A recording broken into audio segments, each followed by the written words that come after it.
Amis téléspectateurs, bonjour, bienvenue sur le plateau de ce mercredi.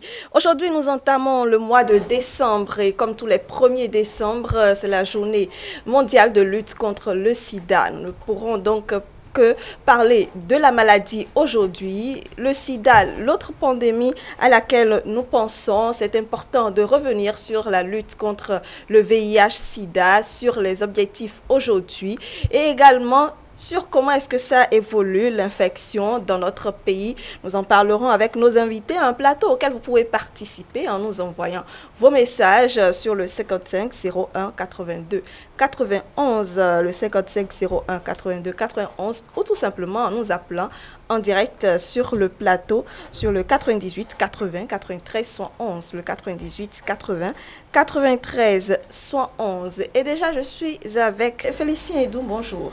Bonjour. Comment est-ce que vous allez? Ça va, et chez vous? Très bien également. Vous êtes médecin. Merci pour votre présence. Alors, je vous propose, parce que justement, Diana en parlait, nous avons essayé de questionner quelques jeunes sur le sujet. Ce qu'ils retiennent de la maladie aujourd'hui, on va les suivre, on revient.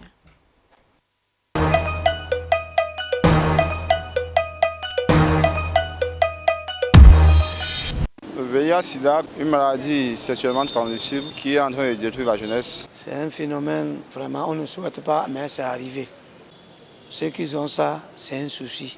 Oui. Bon, nous, que Dieu a fait qu'on n'a pas ça, il faut que nous-mêmes, on va faire sécuriser sur nous pour protéger notre vie.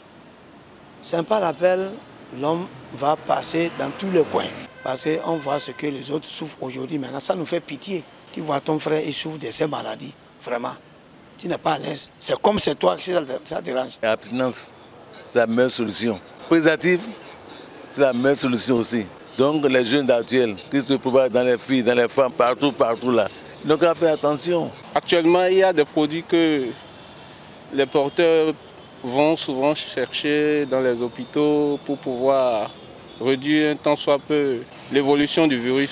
Aujourd'hui maintenant, le sujet du VIH-Sida, c'est un sujet sans tabou. C'est dans le passé que c'est une maladie qui fait beaucoup de ravages, mais aujourd'hui maintenant, avec l'évolution de la médecine, on a trouvé beaucoup de remèdes par rapport à ça. Vous pouvez être porteuse de virus et survivre. Il suffit de prendre régulièrement les comprimés qui sont liés à la maladie, faire un effort psychologiquement pour ne pas être abattu par le stress causé par ce mal. C'est un mal qui ne guérit pas comme ça. Il y a plusieurs moyens de protection contre le virus. Il y a aussi plusieurs moyens de contamination, donc il faut les éviter. L'utilisation du même matériel, par exemple la brosse, la lame. Il y a beaucoup de moyens pour attraper le virus, le sida. Donc nous devons chaque fois nous préserver. Il n'y a pas un vaccin pour ça. Donc, chers amis, chers frères, chers parents, femmes comme hommes, méfiez-vous du sida. Si tu n'es pas convaincu de ton partenaire, vaut mieux de te protéger avant le rapport sexuel. À l'endroit de ceux qui sont porteuses, ce n'est pas une raison de s'écarter d'eux. Il faut les assister. C'est le fait de les assister qui leur donne le courage.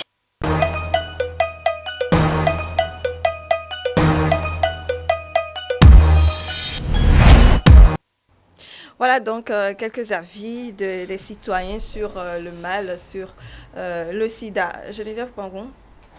Oui, nous avons vu dans l'extrait tout de suite, là, les gens parlaient des précautions à prendre pour ne pas contracter le virus. Mais il y a certaines précautions qui sont anodines, et dont on n'en parle pas très souvent. C'est vrai qu'on en parle en général, mais on ne met pas l'accent. Vous voyez par exemple, les femmes quand elles vont chez la coiffeuse pour faire les tissages, elles utilisent les aiguilles, les aiguilles qui étaient chez la coiffeuse. Alors que c'est dangereux. C'est dangereux parce que les aiguilles, ça pique la coiffeuse. Ça a déjà piqué une cliente ou plusieurs clientes qui sont déjà passées par là. Et vous, en tant que femme, vous venez vous asseoir. On utilise ces mêmes aiguilles sur vous. Ça va vous piquer. Et on ne met pas l'accent sur ce côté-là. Il faut être précis et dire aux femmes, lorsque vous allez au salon de coiffure, gardez votre matériel.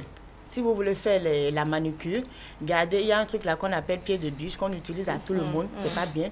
Gardez votre pied de biche, je ne connais pas l'expression, le terme approprié, mais bon, on appelle ça pied de biche.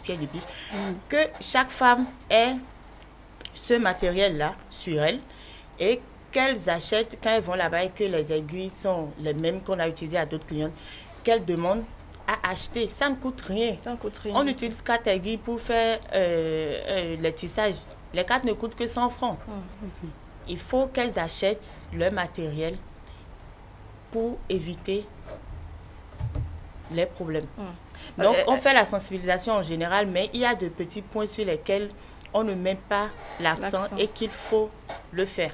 En fait, ce sont des gestes au quotidien que nous avons, mais qui en réalité peuvent avoir des répercussions sur notre santé. Un peu comme pour les hommes, ou quand on leur demande de faire changer la lame chez le coiffeur, tout simplement, c'est important aussi de changer les aiguilles et autres lames que nous, en tant que femmes, nous utilisons également chez la coiffeuse. Alors, docteur Félicien Edou, vous les avez suivis également.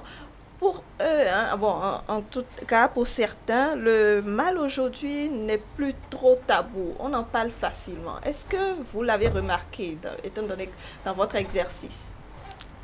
Je ne dirais pas que c'est sans tabou. C'est trop dit, je vais dire, parce que c'est pas vrai. Je vais dire c'est pas vrai, parce que c'est toujours tabou. Parce que même aujourd'hui, quand vous avez un patient qui vient, que vous lui demandez que vous voulez faire les tests, parce qu'il faut qu'il donne d'abord son accord avant de faire les tests. Elle hésite toujours, ou il hésite toujours, il ne veut pas. On dit non, il faut laisser ça, parce que c'est toujours tabou. Sinon, ça ne devait pas être quelque chose. Si on vous demande de faire les tests, vous dites oui, allez-y, moi aussi, même il y a longtemps même que je cherche ça. Ça devait être la réaction si ce n'était pas tabou. Mais ça reste toujours tabou dans notre société. Et dans les intervenants, il y a un qui a dit que c'est une maladie, c'est seulement transmissible. Ce n'est pas vrai. Ce n'est pas seulement que c'est seulement transmissible. C'est le côté sexuel important et aussi plus beaucoup que tout le reste, mais ce n'est pas seulement que c'est seulement transmissible. Pour celui-là, par exemple, s'il considère que c'est seulement transmissible, il ne va pas faire d'autres méthodes préventives par rapport aux autres et il va se retrouver contaminé. Parce que pour lui, quand on dit le VIH, c'est que la personne a fait des rapports sexuels. Ce n'est pas vrai. Il faut que les gens enlèvent cette idée de la tête que c'est seulement transmissible. Il y a beaucoup d'autres moyens qui peuvent vous faire exposer, comme on l'a dit tout à l'heure, les aiguilles, les lames chez les coiffeurs. Mais aujourd'hui, il y a un autre fléau qui commence pas à augmenter parce que aujourd'hui vous avez une piercing au niveau des oreilles. Aujourd'hui maintenant les filles augmentent les piercings 2, 3, 4 même carrément alignés sur toutes les oreilles. Ces piercings là sont des niveaux de contamination élevés actuels aussi de ces virus. Tatouage aussi. Oui, les tatouages également. Donc il y a beaucoup de choses, surtout contact du sang avec un matériel déjà utilisé ou non stérile, ça peut vous faire attraper le virus. Ce qui fait que parfois on a des couples qui au départ se sont mariés et que les deux étaient séronégatifs. À un moment donné, dans le mariage, on constate que la femme est devenue séropositive parce que dans ce virus, la femme est beaucoup plus exposée que l'homme. Et les femmes contaminent beaucoup plus ce virus que l'homme, en général. Donc on se retrouve dans le couple avec la femme qui devient séropositive et le mari toujours séronégatif. On se demande d'où est venue. Mais les premières idées qui viennent à la tête, c'est qu'elle est infidèle. Elle est infidèle, alors que c'est pas vrai. C'est pas toujours vrai. Il y a beaucoup d'autres moyens pour la femme de faire contracter ce virus. Et ça expose beaucoup plus la femme que l'homme. Que l'homme, oui. Comme on l'a dit. Alors, Maître Raimi Amoussa, vous avez suivi nos amis également. Est-ce que vous avez l'impression que le mal est toujours dans la tête de nos, disons, de la population?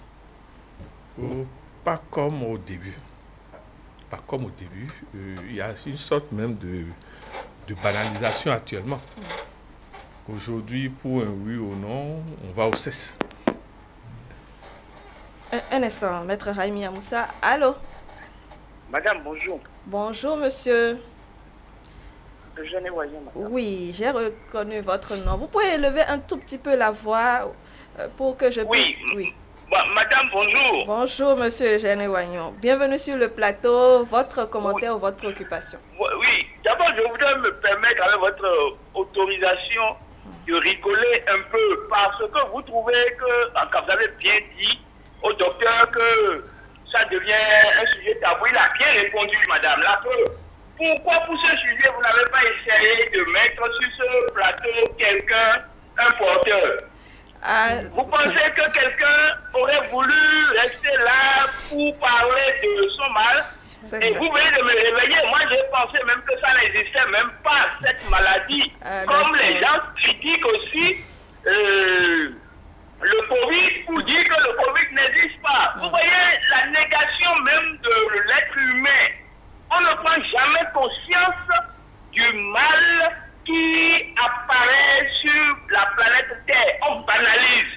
Même si dans votre propre maison, quelqu'un est porteur, il se cache.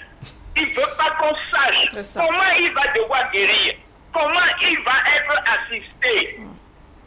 Alors, moi, je dirais qu'il est temps que chacun de nous prenons conscience, nous devons savoir que nous sommes tous des malades ambulants comme des prisonniers ambulants. Et comme a dit l'autre, c'est plutôt d'avoir le courage de faire son test une fois par an et faire un bilan de santé tous les 3 mois ou 6 mois. Moi, c'est ma petite participation à votre gigantesque émission et sujet, madame. Merci beaucoup, monsieur Jeannet-Wayon. Très, très intéressant. Merci pour ce rappel-là, le dépistage qu'il faut faire de manière périodique, parce que c'est pas parce que vous l'avez fait aujourd'hui et que vous êtes séronégatif que vous le demeurez.